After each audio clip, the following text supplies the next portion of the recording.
શું કોઈ વ્યક્તિનું મોત સામે હોય ત્યારે તે હસી શકે? જ્યારે કોઈ વ્યક્તિના હાથ પગ કાપી નાખવામાં આવતા હોય તે સમયે પણ તે ભગવાનનો આભાર માની શકે?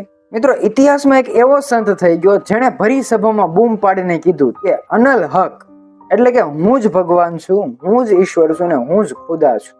આ એક જ વાક્યએ આખા બગદાદના સામ્રાજ્યને હચમચાવી દીધું હતું.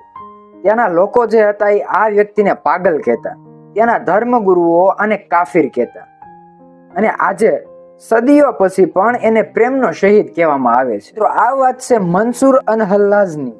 શું એના મોત પાછળનું રહસ્ય હતું અને શા માટે એને આટલી ક્રૂરતા ભર્યું મોત આપવામાં આવ્યું હતું, એની વિશે આજે આપણે આ વિડીયોમાં જાણવાનું છે.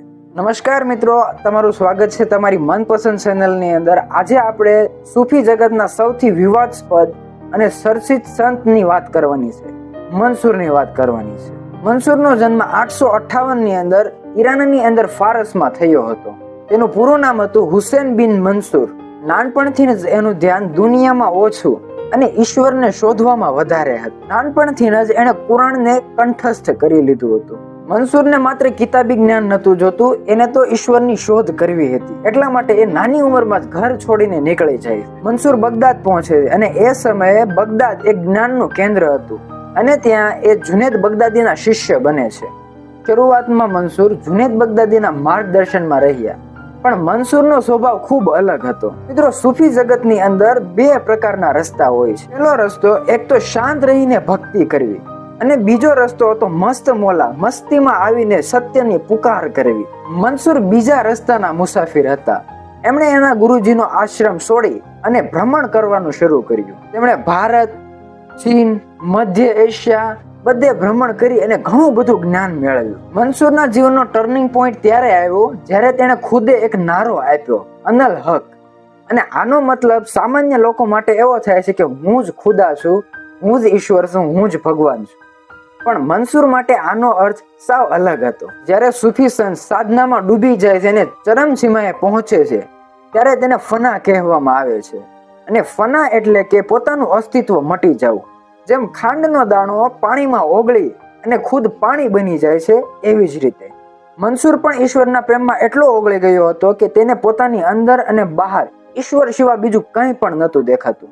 મંસૂર કહે છે કે મારી અંદર હું નથી રહ્યો, જે કાંઈ પણ બોલે છે એ તો ઈશ્વર બોલે છે. પણ બગદાદના કટ્ટરપંથી ઉલેમાઓ મંસૂરની વાત સમજી ન શક્યા. તેને લાગતું કે મંસૂર પોતાને ખુદા ગણાવી અને પોતે ખુદા બનવા માંગે છે, અને લોકો પણ મંસૂર પાછળ ગાંડા ઘેલા થવા લાગ્યા અને આ ત્યાંના શાસકોને ખટકવા લાગ્યું. મંસૂરની લોકપ્રિયતા જોઈને ખલીફા એટલે કે રાજા પણ ગભરાઈ ગયો, કારણ કે મંસૂર ખાલી ધાર્મિક વાતો નહોતા કરતા, તે સામાન્ય લોકોના દુઃખ દર્દ અને ભ્રષ્ટાચારની વાતો પણ કરતા હતા. આખરે ઈશ્વરના આ પ્રેમીને બગદાદની જેલમાં પૂરવામાં આવ્યા. મંસૂરને 1 વર્ષ નહીં, 2 વર્ષ નહીં, પૂરા 11 વર્ષ માટે જેલમાં રાખવામાં આવ્યા. અને એ સમય દરમિયાન જેલના સિપાહીઓ પણ મંસૂરના ભક્ત બની ગયા. આ જોઈને રાજાએ નક્કી કર્યું કે હવે મંસૂરનો અંત લાવવો જોશે.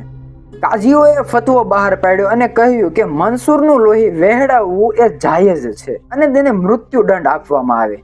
તારીખ હતી 26 માર્ચ 922. બગદાદના ચોકની અંદર હજારો લોકોની ભીડની વચ્ચે મંસૂરને બેડીઓમાં જકડીને લાવવામાં આવ્યો. પહેલા તો મંસૂરને 1000 કોડા મારવામાં આવ્યા, પણ દરેક કોડાની સાથે મંસૂરની ચીસ નહીં પણ અલ્લાહનું નામ પોકારતા હતા.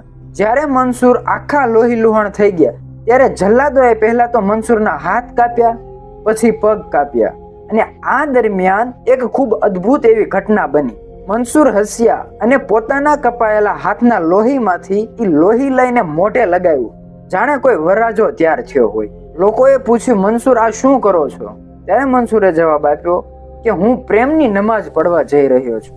પ્રેમની નમાઝ માટે લોહીથી વજુ કરવું પડે છે, અને આજે આ લાલ રંગ લગાડીને હું મારા ઈશ્વરને મળવા જઈ રહ્યો છું. અંતે મંસૂરને સૂળીએ લટકાવવામાં આવ્યા.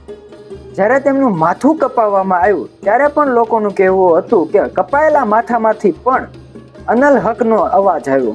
મંસૂરના શરીરને બાળી અને તેની રાખને દજલા નદીમાં ફેંકી દેવામાં આવી.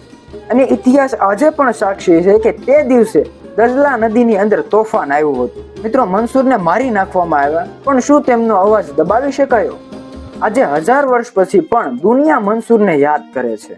અને તેમને મારનારા બાદશાહોને આજે કોઈ પણ યાદ નથી કરતું. મંસૂર અલ હલ્લાજનું જીવન આપણને શીખવે છે કે પ્રેમ માટે અને ઈશ્વરની ભક્તિ માટે વ્યક્તિ કોઈ પણ હદ સુધી જઈ શકે છે. મિત્રો, શરીર મરી શકે છે પણ વિચારો અને પ્રેમ કોઈ દિવસ નથી મરતા.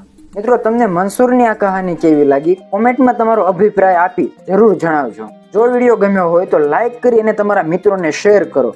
અને આવા જ સૂફી સંતો અને સંતોના જીવન ચરિત્ર વિશે વિડીયો જોવા માટે આજે જ અમારી ચેનલને સબસ્ક્રાઇબ કરો. મળીએ આવતા વિડીયોમાં.